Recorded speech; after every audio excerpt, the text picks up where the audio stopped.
આજ ન્યૂઝમાં આપનું સ્વાગત છે। શ્રી વણકર સેવા સમાજ કલોલ દ્વારા આયોજિત 26મો સમૂહ લગ્નોત્સવ કલોલ ખાતે યોજાયો। શ્રી વણકર સેવા સમાજ કલોલ દ્વારા આયોજિત 26મો સમૂહ લગ્નોત્સવ સંવત 2081 મહાસુદ 12 ને રવિવાર તારીખ 9/2/2025 ના રોજ સવારે 9 થી 5 કલાકે શ્રી વણકર સેવા સદન સૂચિત પાણીની ટાંકી પાછળ આરસોડિયા પૂર્વ વિભાગ કલોલ ખાતે યોજાયો। આ કાર્યક્રમમાં પધારેલ મહાનુભાવો દ્વારા ડોક્ટર બાબા સાહેબ આંબેડકરનો ફોટો છબી આગળ દીપ પ્રગટાવીને ફૂલહાર પહેરાવીને કાર્યક્રમની શરૂઆત કરવામાં આવી હતી।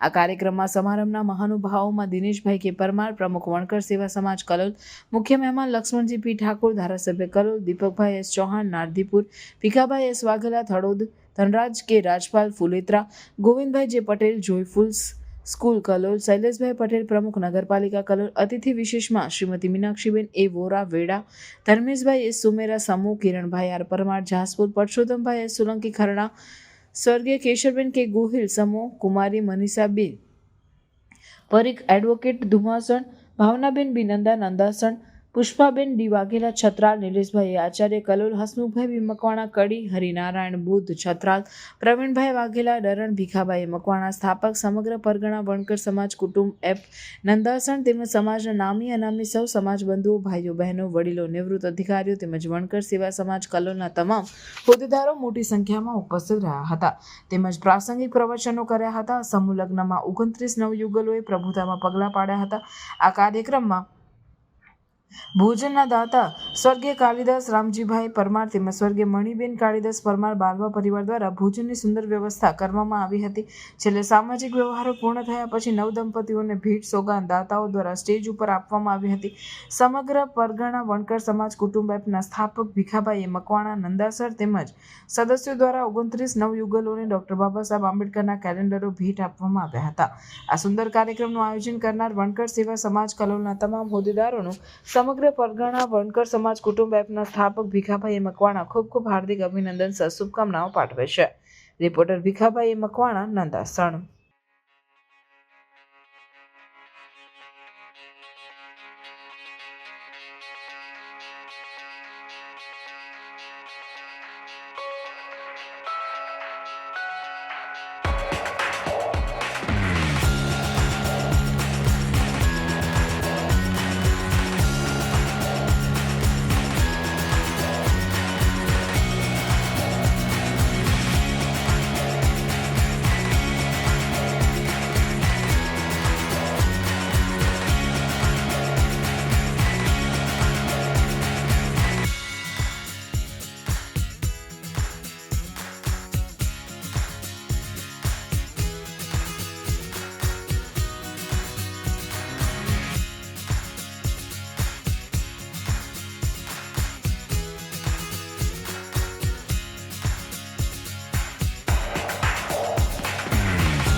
उत्सवना आमंत्रित महानुभाव मुख्य मेहमान श्री लक्ष्मणजी ठाकोर, अपना धारासभ्य श्री दीपकभाई चौहान, भोजनदाता અને સભાના પ્રમુખ શ્રી દિનેશભાઈ તેઓએ સહપરિવાર તથા મંચસ્થ મહાનુભાવ આ સમારંભમાં ઉપસ્થિત તમામ આમંત્રિત મહેમાનો, મંડપવાળા શ્રી સંજયભાઈ, રસોઈયા શ્રી ભરતભાઈ, સ્વયંસેવકો, સિક્યુરિટી, વર થતા કન્યા તથા તેમના મા બાપ, વાલીઓ, સફાઈ કામદાર તથા નામી અનામી સર્વજનોનો આજના આ લગ્ન મહોત્સવમાં પધારી શોભામાં અભિવૃદ્ધિ કરી અને સંસ્થાને ખરા દિલથી સહકાર આપ્યો તે બદલ તમામનો ખરા દિલથી આભાર માનું છું। જય ભીમ। 98માં આપણે પહેલા સમૂહ લગ્ન કર્યા, એમાં 15 જોડકા હતા. એ પછી આપણને એટલી સફળતા મળી કે આજે આપણે 26મા સમૂહ લગ્ન સુધી પહોંચ્યા છીએ. 880 યુગલો 880 યુગલો આપણા સમૂહ લગ્નમાં જોડાઈ અને તેમનો સંસાર માણ્યો અને એમના બાળકો પણ આપણા આ સમૂહ લગ્નમાં પરણી ગયા. જે 98માં લગ્ન કર્યા હતા તે પૈકીના બાળકો આપણી સંસ્થાના છેલ્લા 2 સમૂહ લગ્નથી આ સમૂહ લગ્નમાં પરણવા જોડાયા છે. પછી આપણે સમૂહ લગ્ન સિવાય તેજસ્વી તારલાઓનો કાર્યક્રમ કરીએ છીએ. જે છોકરાઓ ઝડપથી ફતેહ મેળવે એવા વિદ્યાર્થીઓનું આપણે સન્માન કરીએ છીએ દર વર્ષે, અને એમાં તેજસ્વી વિદ્યાર્થીઓને આપણે મોમેન્ટો, ભેટ સોગાદો અને શિલ્ડથી પ્રોત્સાહિત કરીએ છીએ. અને આપણા આ કાર્યક્રમથી વિદ્યાર્થીઓ દૈનંદિન સારામાં સારા ઉત્કૃષ્ટ પરિણામો મેળવે છે. એ પણ આપણું એક જમા પાસું છે. કુદરતી આફત કોરોના થયો, કોરોનામાં જડબે સલાક બંધ હતું ત્યારે અમે સંસ્થાના બધા સભ્યોએ વિચાર્યું કે આપણે આપણા કલોલના પૂર્વ વિસ્તારમાં મદદ કરીએ. તો અમે લગભગ 4 લાખ રૂપિયાની કીટો બનાવી જરૂરિયાતમંદોને ઘેર ઘેર જઈને કોરોનામાં પૂરી પાડી હતી. 12,300 ચોરસ ફૂટ આ આપણે બેઠા છીએ જ્યાં કાર્યક્રમો થાય છે એ સંસ્થાની જમીન છે. અને સંસ્થાની જમીન છે એના ઉપર આપણે કેટલાક ટેકનિકલ કારણોના કારણે બાંધકામ કરી શકતા નથી. નહીતર આપણે શિક્ષણ તથા શિક્ષણલક્ષી કાર્યક્રમો કરવાની ઘણી ઉત્કંઠા છે, આપણે પણ એ કરી શકતા નથી. પણ ભવિષ્યમાં આપણે સફળ થઈશું. પરંતુ હવેના સમય પછી આપણે કોચિંગ ક્લાસ માટે તો રૂમો બંધાવીશું જ ગમે તે રીતે, અને આમાં આ બધા દાતાઓની મદદ મળશે. અને કેટલાક દાતાઓએ તો ઓફર પણ કરી દીધી છે કે મારા 2 રૂમ મારા રૂમ ઉપર નામ લખજો. એટલે આપણે ચોખ્ખા શબ્દોમાં કહીએ છીએ કે સરકારને આપણને મંજૂરી આપવી હશે તો આપશે, નહીતર 10 કે 12% આપણે બાંધકામ કરી ત્યાં આગળ વિદ્યાર્થીલક્ષી કાર્યક્રમો થાય એવું ભવન બાંધીશું. આપણી જમીન રાખી ત્યારે બંજર હતી. ચારે બાજુ સંસ્થાના સભ્યોએ મહેનત કરી ફૂલ રજવાડ રોપ્યા છે અને સુંદર વાડી બનાવી, દરવાજો બનાવ્યો. સંસ્થાની આ જમીનમાં પાણીની ટાંકી બનાવી, નળની વ્યવસ્થા કરી છે. ચારે બાજુ વરંડો કર્યો. જસુમતી બેન આપણા ગ્રામ પંચાયતના સભ્ય, એમની ગ્રાન્ટમાંથી આપણે ત્યાં આગળ ચોતરો બનાવ્યો. અને જમીન વિવાદમાં થોડી જમીન બાંધકામમાં જાય છે એના માટે પણ અમે પ્રયત્નશીલ છીએ. અને આ બધું કરવા પાછળ અમને આ ઉપસ્થિત તમામ મહાનુભાવોનો તન મન ધનથી સહકાર મળ્યો છે અને વૈચારિક યોગદાન આ બધાથી મળ્યું છે. એનાથી આ બધી સંસ્થા ચાલુ છે અને હજુ પણ વિકાસ. અત્રે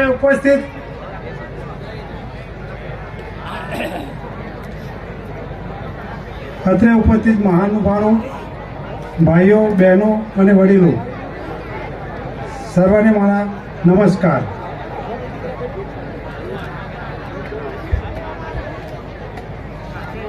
છેલ્લા 26મા સમૂહ લગ્નમાં સ્થાપેલા આપણા સમાજની આ સંસ્થા દ્વારા 26મા સમૂહ લગ્નનો તેમનો અંતિમ ચરણ તરફ જઈ રહ્યો છે. મિત્રો, કોઈ પણ સમાજની આર્થિક અને સામાજિક પ્રગતિ ત્યારે જ થાય છે કે જેમાંથી કુરિવાજો, વ્યસન દૂર થાય અને શૈક્ષણિક વિકાસ થાય. આજે આપણે સમાજના લોકો પરદેશમાં પહોંચી ગયા છે.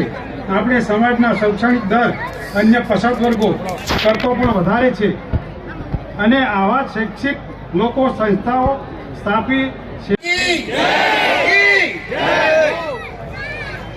આજે 26મા સમૂહ લગ્ન અને સામે મારા બેઠેલા બેન દીકરીઓ, એમને હું પાણીતેરના લોકોને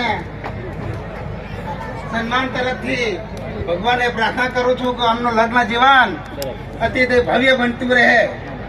બાકી મારા વણકર સમાજના સમિતિના કાર્યકર્તાઓને હું ખૂબ ખૂબ ધન્યવાદ પાઠવું છું કે આવતો 27મો સમૂહ લગ્ન આનાથી પણ ભવ્ય કરે.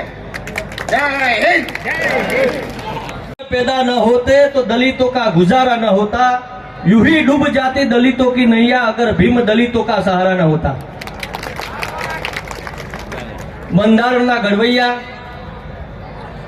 અને દલિતોના મસીહાત ડોક્ટર બાબા સાહેબ આંબેડકર અને 800 વર્ષ પહેલા પાટણના સહસ્ત્રલિંગ તળાવની અંદર પાણી માટે બલિદાન આપનાર શ્રી વીર મેઘમાયાને મારા સત વંદન. આજે શ્રી વણકર સેવા સમાજ દ્વારા 26મા સમૂહ લગ્નમાં ઉપસ્થિત મંચસ્થ મહાનુભાવો, આજે આ સમૂહ લગ્નમાં ભાગ લેનાર 29 નવયુગલો અને 30 વર્ષથી આ સંસ્થામાં પોતાનો જિંદગીનો કિંમતી સમય આપનાર સર્વે વણકર સમાજના આગેવાનો, પહેલા તો હું આ સંસ્થાને ખૂબ ખૂબ અભિનંદન આપું છું કે અત્યારે આટલી મોંઘવારીમાં પણ તેઓ સમાજના સેવાળાના માનવીની ચિંતા કરીને પોતાનો સમય, પોતાનું ધન એ બધું ખર્ચીને સમાજના લોકોને લગ્નની અંદર ઓછામાં ઓછો ખર્ચો થાય અને એ લોકો સમાજના ગરીબ પરિવારના દીકરા દીકરી પરણે એની ચિંતા કરે છે. પરંતુ દુઃખ સાથે મારે એ પણ કહેવું છે કે હજુ પણ ક્યાંક ને ક્યાંક આપણા સમાજની અંદર આ સમૂહ લગ્ન દ્વારા જે મેસેજ આપવામાં આવે છે તે મેસેજ એ જે પ્રોપર જગ્યાએ પહોંચવો જોઈએ પહોંચી. પપ્પા મને એક વસ્તુ કહેતા હતા, શિવાભાઈ, કે બેટા એ વખતે બિરલા અને ટાટાનો જમાનો હતો કે બિરલા અને ટાટા ગમે તેટલા અમીર થઈ જાય, ગમે તેટલા ધનવાન થઈ જાય, પણ સોનાના ઘઉં અને ચોખાના ચાંદીના ચોખા ખાવાના નથી. એ જ રોડ ઉપર બેઠેલો કાગળની અંદર ખાનારો એ જ ઘઉં અને એ જ ચોખા એ લોકો સોનાની થાળીમાં કાં તો ચાંદીની થાળીમાં ખાશે. પાત્ર અલગ હશે પણ પેટની અંદર જશે એક જ વસ્તુ. એટલે જિંદગીની અંદર ક્યારે બી કોણ મોટું છે કોણ નાનું છે એની પરવા કર્યા વગર આપણી ઈમાનદારીથી, આપણી સચ્ચાઈથી અને ભગમનસાહીથી કામ લેવાનું કે કોઈનું મન દુઃખ થાય નહીં, કોઈને અન્યાય થાય નહીં, હંમેશા લોકોને પ્રેમ અને જાગૃતિ મળી રહે. આ ગુણોને વળગી રહેવા માટે ઘણો અથાગ પ્રયત્ન કર્યો. મારું જીવન બહુ મારા નિયરેસ્ટ બધા ડિયરેસ્ટ ને નિયરેસ્ટ છે વડીલો, એમને બી ખબર છે. સારા ખોટા બધા પ્રસંગો જોયા છે. અનુભાવો, દાતાશ્રીઓ અને જે આ સમૂહ લગ્નના સંચાલકશ્રીઓ કેટલા તો પોતાની બીમારીઓથી ચાલી નથી શકતા કે પોતાનું ઘરનું કામ નથી કરી શકતા, પણ સમૂહ લગ્ન વર્ષ પહેલાથી સમૂહ લગ્ન જાણી પોતાના ઘરનું કામ હોય એ વર્ષ પહેલાથી એ કામમાં જોડાઈ રહે છે.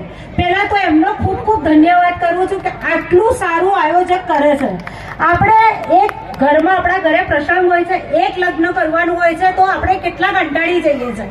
આ રહી ગયું, તે રહી ગયું, પેલું રહી ગયું, એમાં ચીડે પણ જઈએ છીએ. આટલી બધી પબ્લિકમાં તમે જુઓ, કોઈના મોં ઉપર જરા બી એવું નથી કે મને કઈ થયું હોય, બધું વ્યવસ્થિત. 800 જેટલા જોડા પાણી ગયા છે, એમના બાળકો પણ એની અંદર મેરેજ થઈ ગયા છે. એની અંદર આટલું સારું લગ્ન જીવન ને વ્યવસ્થિત કરવા માટે આ સમૂહ લગ્નના આયોજકશ્રીઓ કેટલી મહેનત કરે છે.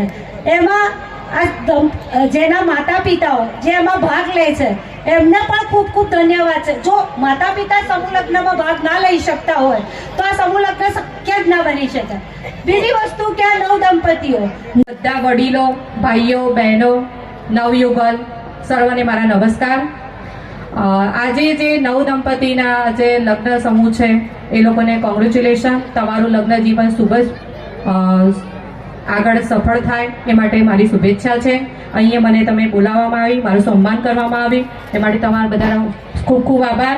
હું તમારી જ દીકરી છું, જ્યારે બી જરૂર હોય ત્યારે હું તમારી જોડે સેવામાં હાજર જ છું. Thank you. આવા ન્યૂઝ જોવા માટે સાબર આવાઝ યુટ્યુબ ચેનલને સબસ્ક્રાઇબ કરો અને લાઇક કરો, જેથી હવે પછીના દરેક સમાચાર સબસ્ક્રાઇબ કરેલા હશે તેઓને નવા સમાચારની માહિતી મળી જશે.